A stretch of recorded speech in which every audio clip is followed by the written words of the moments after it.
귀한 찬양 감사합니다. 신약 성경을 읽어보면 신약 성경 27권 가운데 앞에 4권의 책이 복음서입니다. 예수님의 생애를 기록한 책이죠. 그럼 혹시 그런 의문을 가지셨을지 모르겠습니다. 예수님의 생애, 똑같은 생애를 기록했는데 왜 4권씩이나 기록을 했을까?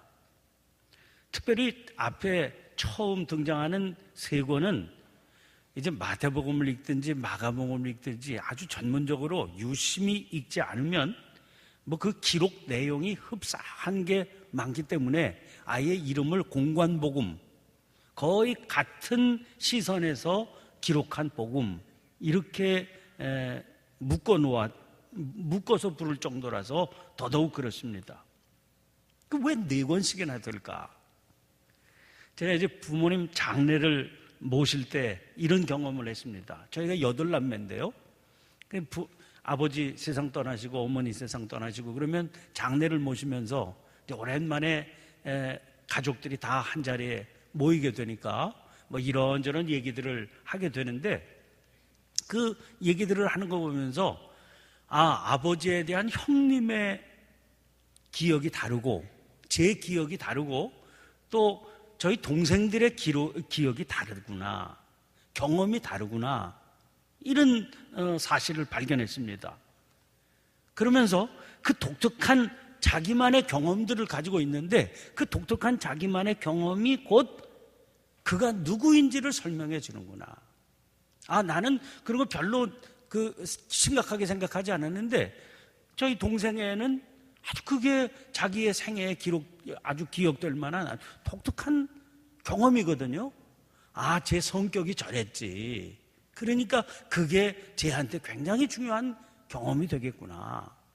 또 형님이 서 있는 자리가 저랑 틀리니까 저런 경험이 아버지랑 아주 독특하게 있는 거로구나.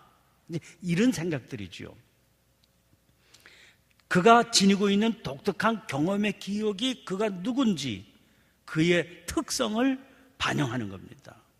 똑같은 현장에 있었어도요, 남는 기억은 서로 다른 겁니다. 똑같은 설교를 들어도요, 나갈 때 보면 듣고 은혜 받은 건 각각 다르다 하는 겁니다. 사람이 그래서 자기가 듣고 싶은 거를 골라서 듣고요, 보고 싶은 것을 골라서 보는 겁니다. 전체를 다 경험할 수 있는 사람은 없는 겁니다. 그래서 우리가 4권의 복음서를 다 살펴봐야 주님이 이런 분이로구나 하는 걸 종합적으로 이해할 수 있는 거죠. 또 다른 이유가 있습니다. 들어야 할 대상에 따라서도 달라집니다. 부모님에 대한 경험을 얘기할 때 그 부모님에 대한 경험을 형제에게 얘기할 게 따로 있고 손주에게 얘기할 게 따로 있고 이웃에게 얘기할 게 따로 있는 겁니다. 왜? 경험도 다르고요, 강조점이 달라지기 때문에 그렇습니다. 그러니까 복음서 마태복음을 받았던 그런 교회 공동체 또는 요한복음을 받았던 공동체가 각각 서 있는 자리가 다른 환경이었다는 겁니다. 그러니까 예수님의 생애를 통해서 받아야 될 교훈도 각각이었습니다. 자, 그런 이유 때문에 이제 복음서를 쭉 읽다가 보면, 여러분 요새는 우리가 성경에 아주 친절하게 되어 있어서 소제목까지 붙어 있고요, 이 기사가 다른 복음에 몇 장 몇 절부터 몇 절까지 있다, 이렇게 아주 친절하게 그 소제목 옆에 기록이 돼 있는데요, 특별히 복음서를 읽을 때는 다른 복음서에 여기저기 실려 있구나 하는 것도 유심히 볼 필요가 있고, 또 다른 그 독서법은 다른 복음서에는 안 실려 있는데 왜 이 복음서에는 이 기사가 실려 있을까, 이런 걸 또 유심히 읽어볼 필요가 있습니다. 그 복음서만 기록해 놓은 고유 자료가 있는데 그게 굉장히 중요한 의미를 가지고 있거든요. 무슨 의미냐? 그 복음서에 특별한 관심이 거기 실려 있습니다. 특별한 관심이라고 하는 건 꼭 전하고 싶은 메시지가 거기 있는 거죠. 그 다른 복음서에는 없는데 그 복음서에는 그게 실려 있을 수밖에 없는 겁니다. 그 복음서를 기록한 요한, 지금 우리 요한복음 읽고 있는데 요한이 꼭 독자들에게 전해주고 싶은 중요한 메시지가 요한만 가지고 있는 그 사건에 담겨 있다, 이렇게 보면 됩니다. 그가 꼭 전해주고 싶었던 예수님의 모습, 또 그 모습을 받아야 될 교회 공동체의 특징이 그 자료에 담겨 있는 거죠. 제가 왜 이 얘기를 길게 하는 거 아니, 오늘 본문 말씀이 바로 거기에 해당되는 말씀이거든요. 요한복음에만 이 기사가 실려 있습니다. 십자가에 달려 돌아가실 때 예수님의 모습이 실려 있는 아주 특수한 기사입니다. 그 내용은 이런 겁니다. 세 사람이 십자가에 달려서 죽었는데 예수님만 제외하고 다른 두 사람의 시체는 다리를 꺾었다는 거예요. 근데 예수님은 다리를 꺾지 않고 그 대신 예수님만 창으로, 로마 병사가 창으로 옆구리를 찔렀더니 피와 물이 나왔다. 특별히 35절을 보면 이렇게 되어 있습니다. 이를 본 자가 증언하였으니 그 증언이 참이라. 그가 자기의 말하는 것이 참인 줄 알고 너희로 믿게 하려 함이니라. 이 내용이 굉장히 중요하다, 이렇게 강조했죠. 유진 피터슨의 메시지를 보면 이렇게 되어 있습니다. 이 일은 직접 목격한 사람이 정확히 전한 것이다. 그가 직접 보고 진실을 말한 이유는 여러분도 믿게 하려는 것이다. 그래서 이 기사가 이렇게 중요한 의미를 지니고 있다, 이렇게 강조하고 있는 겁니다. 그래서 이 일에 대해서 아주 특별한 의미를 부여하고 있는 거지요. 그래서 우리가 이 35절을 읽을 때 특별히 들어가 있는 기사의 특징이 그대로 여기 표현되어 있구나 하는 걸 알게 됩니다. 그래서 묻게 되는 거예요. 이렇게 중요한 일인데, 요한은 이렇게 이게 중요한 일이라고 강조했는데 왜 공관복음서에는 이게 정작 없냐 말이죠. 왜 요한복음에만 있냐? 이 본문 안에 요한복음이 전하고 싶어하는 중요한 메시지가 있을 텐데, 그러면 그게 뭐냐? 이게 우리의 성경을 읽는 우리의 숙제가 되는 겁니다. 자, 그래서 이제 본문을 설명해야 되는 거죠. 예수님을 처형하는 일에 있어서는 로마 당국하고 유대인하고 뜻이 딱 맞았습니다. 예수님을 죽여야 된다, 이런 거죠. 근데 막상 십자가에 매달고 나서 그 시체를 처리하는 문제에 대해서는 로마의 관습하고 유대인의 관습이 다른 겁니다. 로마의 관습은 어떤 것이냐? 로마의 입장에서는 십자가형이라고 하는 것은 일종의 공개 처형입니다. 많은 사람들이 보는 데서 죄인을 잡아 죽이는 거죠. 그래서 이 시체를 가능한 한 오래 십자가에 매달아 두는 게 당국자 입장에서는 좋은 겁니다. 왜? 많은 사람들이 지나가면서 보면서 그 끔찍하게 죽어가는 모습을 보면서 죄를 지으면 로마에 반역을 하든지 로마가 금지하는 죄를 범하다가 십자가의 형에 걸리면 저렇게 끔찍하게 죽게 돼. 사람들이 그걸 보고 두려움을 느끼게 되지 않겠습니까? 그래서 전시용으로 시체를 걸어놓는 거죠. 가능한 오랫동안 많은 사람이 볼 수 있도록. 그러나 유대인의 관습은 전혀 그와 다릅니다. 율법에 따라서 시체를 밤이 지나도록 나무에 걸어놓으면 안 된다, 이렇게 되어 있습니다.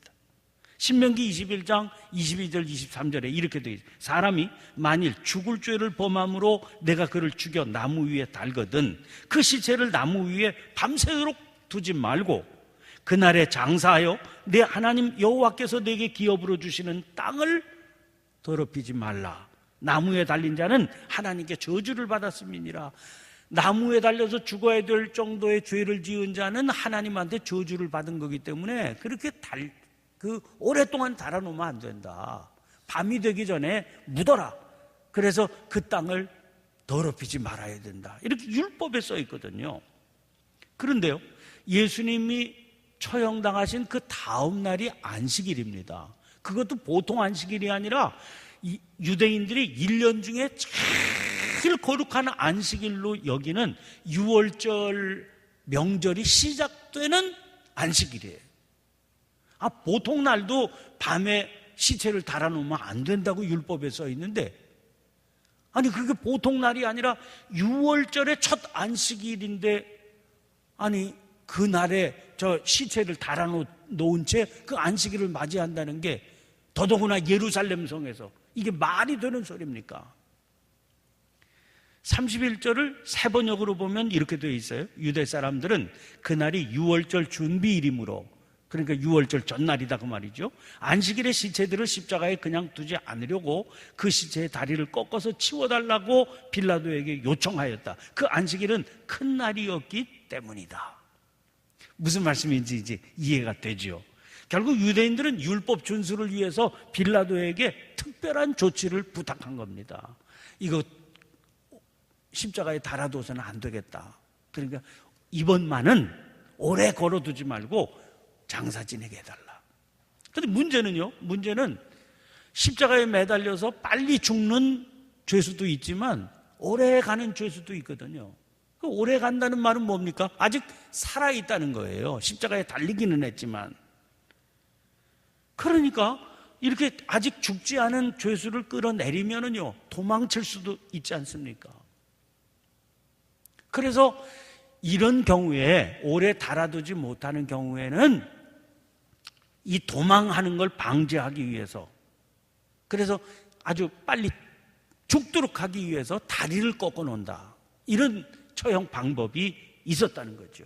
그래서 빌라도는 유대인들의 그 청원을 받아들여야 되니까 다리를 꺾어라, 죄수들의 다리를 꺾어라 이랬더니, 그 두 죄수는 아직 살아있는 상태입니다. 그래서 다리를 32절에 보니까 꺾었다는 거예요. 그런데 로마 군인이 막상 가보니까 예수님은 그때 이미 돌아가신 상태입니다. 30절, 33절을 보면 예수님이 돌아가셨다 이렇게 돼 있잖아요. 확실히 돌아가신 거예요. 그래서 확인 사망을 위해서, 사망을 완전히 확인하기 위해서 로마 병정이 취한 게 창으로 옆구리를 찔른 겁니다. 그래서 피와 물이 흐르는 것을 확인했다. 확실히 돌아가셨다고 하는 걸 눈으로 목도했다는 겁니다. 자, 아까 제가 던진 질문이 다시 이제 우리가 만나게 됩니다. 문제는 공관복음서 기자들은 이 사실을 무심코 지나쳤다는 거죠. 그런데 요한에게는 이 일이 왜 중요하게 다루어지고 있느냐는 거예요. 이게 중요한 거였으면 공관복음에도 당연히 실려 있어야 옳지 않습니까? 요한이 이렇게 중요한 일이라고 그랬는데, 근데 요한은 이렇게 중요한 일인데 공관복음서에는 실려 있지 않고 요한복음에만 실려 있다는 겁니다. 너희로 믿게 하려 함이라. 요한이 그렇게 이 기사를 쓴 게 너희로 믿게 하려 함이라 이렇게 썼으니까 이게 무슨 의미를 지니고 있는 말이냐 하는 거죠. 자, 왜 이 사실이 그렇게 중요했겠습니까? 예수님의 옆구리를 창으로 찔러서 물과 피가 흘러내렸다. 이게 왜 그렇게 중요했냐? 요한복음은 기록이 1세기 말엽에 기록된 겁니다. 그러니까 1세기 말엽의 교회가 배경을 이루고 있죠. 그 교회가 부딪히고 있었던 가장 큰 문제 중에 하나가 이단의 문제입니다. 그때의 이단은 대표적인 게 가연설이에요. 가연설. 이런 주장입니다. 예수님은 하나님이시지요. 예수님은 하나님이시죠. 태초부터 계셨던 분입니다. 그런데 하나님이신 예수님이 어떻게 육신을 입으실 수가 있냐? 이건 그 당시 사람들, 특별히 그리스 로마 세계에 살고 있었던 사람들에게는 이해할 수 없는 일이에요. 왜? 육신은 악한 것이고 영은 거룩한 것이거든요. 근데 전혀 거룩하신 하나님이 육신을 입을 수가 없습니다. 이건 설명되지 않아요. 그러니까 뭐라고 설명을 했는가 하니, 예수님이 육신을 입고 오셨다는 건 그 육신이 진짜 육신이 아니라 육신처럼 보이게 하신 것이다. 어떻게 예수님이 육신을 입을 수 있는 분이냐, 이런 주장이에요. 초대 교부 중에 하나인 바실리데스라고 하는 사람이 있는데 이 사람이 이런 주장을 했습니다. 교회의 지도자였어요. 무슨 주장을 했는가? 예수님은 하나님이시기 때문에 사람에 의해서 죽임을 당할 수가 없다. 그런데 십자가에 매달려 돌아가신 분은 그럼 누구냐? 사실은 예수님이 돌아가신 게 아니다. 십자가를 운반하다가 누가 대신 짊어졌죠? 구레네 시몬이 짊어졌잖아요. 근데 예수님이 돌아가신 게 아니라 십자가를 대신 짊어지고 갔던 구레네 시몬이 실수로 십자가에 매달려서 죽은 거다. 이렇게 주장을 하고 가르쳤어요. 그러다가 이단으로 규정이 돼가지고 교회에서 정죄받고 쫓겨나게 됩니다. 여러분, 이런 정도였어요. 이런 이단의 주장에 맞서서 예수님이 실제로 육신을 입고 이 땅에 오신 거다. 실제로 죽음을 맞이하신 거다. 이 사실을 강조할 필요가 있었던 겁니다. 이 일에 대해서 요한이 강조한 것은 요한복음 곳곳에 산재합니다. 요한복음에만 실려있는 얘기들. 1장 14절을 보면 말씀이 육신이 되어 우리 가운데 거하시고 그랬죠. 19장 28절을 보면 그 후에 예수께서 모든 일이 이미 이루어진 줄 아시고 성경을 응하게 하려 하사 이르시되 내가 목마르다 하시니, 내가 목마르다, 이건 가상 7원 예수님이 십자가 위에서 하신 7마디 말씀이 복음서에 쭉 흩어져 있는데 그 중에서 요한복음에만 실려있는 구절이에요. 예수님이 목마르다 하셨다는 거예요. 실제로 육신을 입고 계셨으니까. 20장 20절 이 말씀을 하시고 손과 옆구리를 보이시니 제자들이 주를 보고 기뻐하더라. 부활하신 예수님께서 제자들에게 손과 옆구리, 손은 뭡니까? 못자국, 옆구리는 창자국 보여주시고, 그뿐만 아니라 20장 27절 보면 도마에게 이르시되 내 손가락을 이리 내밀어 내 손을 보고 내 손을 내밀어 내 옆구리에 넣어보라. 그리하여 믿음 없는 자가 되지 말고 믿는 자가 되라. 에이, 무슨 그런 일이 있겠어. 도마가 그렇게 의심하는데 손 봐, 네 손 봐라, 옆구리 만져봐, 진짜지, 이렇게 보여주셨다는 거예요. 이게 다 요한복음에만 등장하는 내용들입니다. 확실히 육신을 입고 오신 주님은 확실히 돌아가셨다. 군인들이 죽음을 확인하러 갔을 때 다리를 꺾을 필요조차 없을 정도로 확실히 돌아가셨다. 그리고 부활도 옆구리를 만져봐라, 손을 봐라, 손을 만져봐라, 제자들이 확인할 수 있을 정도로 확실히 몸으로 부활하셨다는 겁니다. 자, 이 속에는요 요한의 각별한 관심이 있는데 예수님이 유월절 어린 양이시라는 겁니다. 1장 29절에 보면 이튿날 요한이 예수께서 자기에게 나오심을 보고 이르되 보라, 세상 죄를 지고 가는 하나님의 어린 양이로다. 1장 35절 36절 또 이튿날 요한이 자기 제자 중 두 사람과 함께 섰다가 예수께서 거니심을 보고 말하되 보라, 하나님의 어린 양이로다. 지금 요한에게서 중요한 거는요, 예수님은 유월절 어린 양이시라는 거예요. 유월절 어린 양 예수. 그래서 다른 복음서에는 뭐 초막절도 중요하게 부각이 되고 막 이렇게 되는데, 지금 예수님의 공생애가 주로 요한복음에서는 유월절을 중심으로 전개가 되고 있는 걸 보게 됩니다. 왜? 예수님은 유월절의 어린 양이시니까. 특별히 십자가 순환에 관한 기사를 소개할 때 예수님이 돌아가신 건 유월절 어린 양으로 돌아가신 거다, 이렇게 아주 집중적으로 소개가 되고 있습니다. 이 점 때문에 옆구리에서 물과 피가 흘렀다, 이게 중요해지는 거예요. 왜? 유대교에서 이제 희생제사를 드리지 않습니까? 희생제사를 드릴 때 그 율법의 규정이 까다롭습니다. 그래서 그 유월절에는 희생으로 잡는 어린 양이 필요하지요. 그 피를 이제 인방과 문설주에 이렇게 바르게 되는데요, 그 피를 뿌려야 되기 때문에 그 유월절에 잡은 어린 양의 피는 굳어져서는 안 되는 겁니다. 반드시 흘러야 되는 거예요. 응결돼서는 안 됩니다. 그러려면 죽는 그 순간에 피가 흐르죠. 조금 시간이 지나면 굳어버리지 않습니까? 그래서 바로 잡아서 제사를 드릴 때 그 피를 쫙 뿌릴 수 있도록 해야 된다. 이게 아주 중요한 희생 제사의 방법이에요. 또 중요한 건 희생 양으로 드리는 어린 양은 다리를 꺾어서는 안 됩니다. 그게 법에 정해져 있어요. 민수기 9장 11절 12절 말씀 보면 둘째 달 14째 날 해질 때에 그것을 지켜서 어린 양의 무교봉과 쓴 나무를 아울러 먹을 것이요 아침까지 그것을 조금도 남겨두지 말며 그 뼈를 하나도 꺾지 말아서 유월절 모든 율례대로 지킬 것이니라. 다른 두 강도는 다리를 꺾었는데 예수님은 다리가 꺾여서는 안 되는 겁니다. 왜? 유월절 어린 양 제물이시니까. 그러니까 예수님은 성경대로 우리의 죄를 대신해서 희생양이 되신 하나님이 분명하다. 하나님이신데 1장에 분명히 나와 있죠. 요한복음 1장에 예수님은 태초부터 계셨던 하나님이시다. 근데 그분이 육신을 입고 오셔서 실제로 돌아가셨는데 6월절 제사 때 드리는 어린 양과 똑같이 돌아가셨다. 자, 여러분, 우리는 지금 무슨 얘기를 하고 있는 거 아니? 초대교회가 부딪혔던 문제에 대해서 말씀을 드리는 겁니다. 초대교회는 심각했어요, 이게. 지금 우리는 벌써 오래 2000년 동안 이 얘기를 쭉 전수받고 왔기 때문에 별것 아닌 문제로 여겨질지 모르지만 초대교회는 심각한 문제였습니다.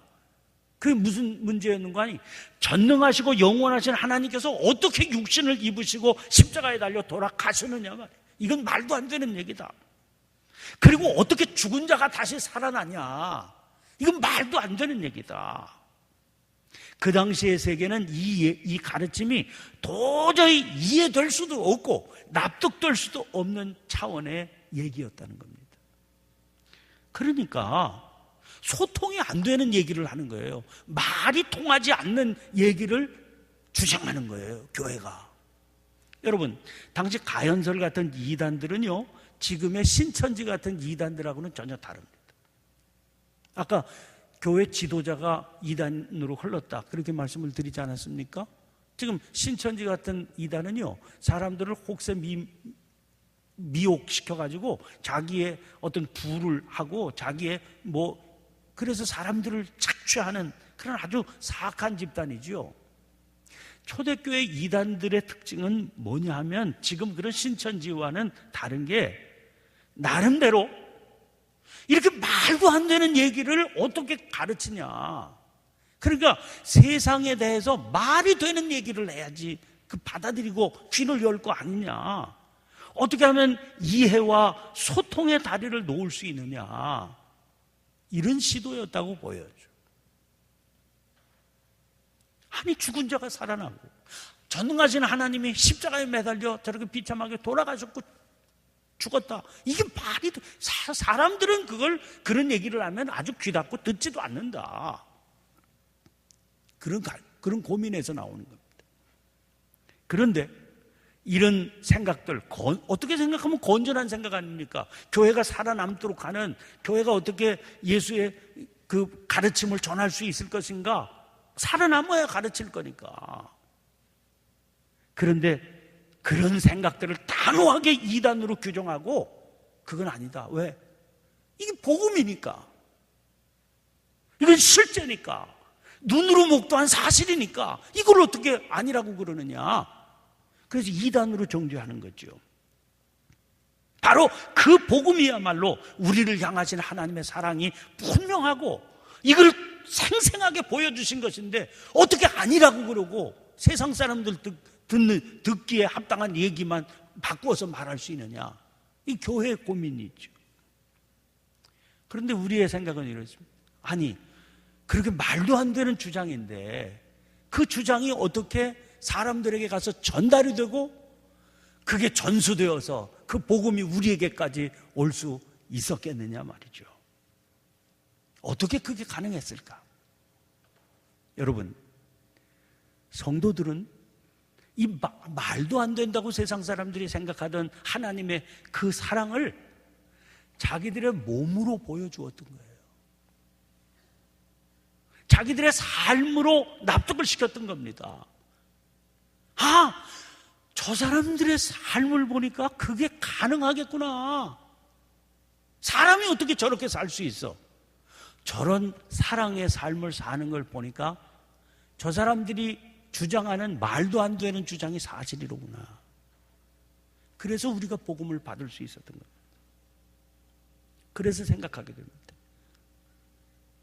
기독교 교리가 편만해져 있다고 여겨지는 이 시대에 사람들은 우리들의 얘기를 귀 열고 듣느냐 말이죠. 그렇지 않습니다. 그럼 뭐가 다르냐 하는